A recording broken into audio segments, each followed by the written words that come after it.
Most landlords lose sleep over late rent. But what if one sentence in your lease could fix nearly all of it?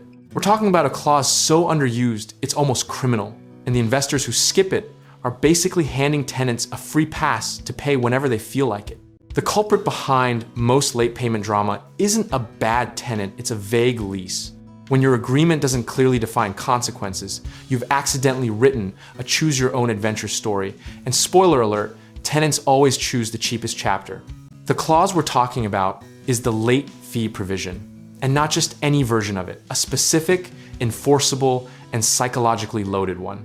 Think of it less like a penalty and more like a behavioral speed bump, one that makes paying late feel more expensive than just paying on time. Here's where most landlords blow it.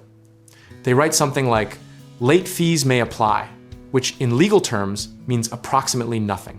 That word may is doing the heavy lifting for your tenant's procrastination, and courts in most states will laugh that clause right out of a hearing.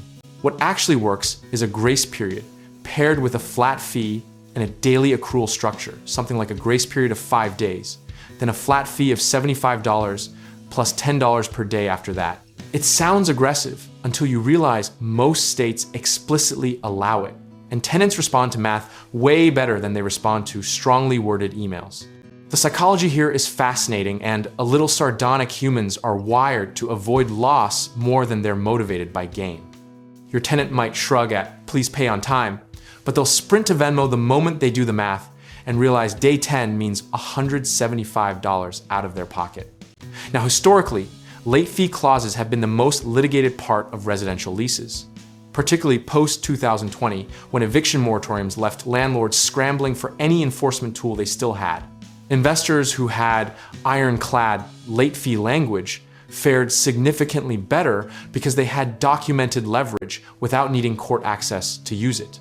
A common misconception is that strict late fee clauses damage landlord-tenant relationships, and that's just not what the data shows.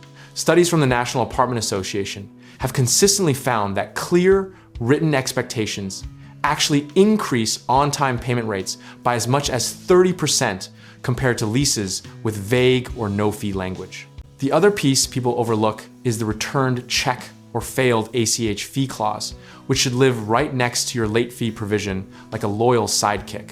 When a payment bounces and there's no stated consequence, you've just taught your tenant that technical failure costs them nothing, which is a curriculum you really don't want to be offering. This fits neatly into a broader truth about real estate investing. The deals that make money on paper often get eroded by operational sloppiness at the lease level.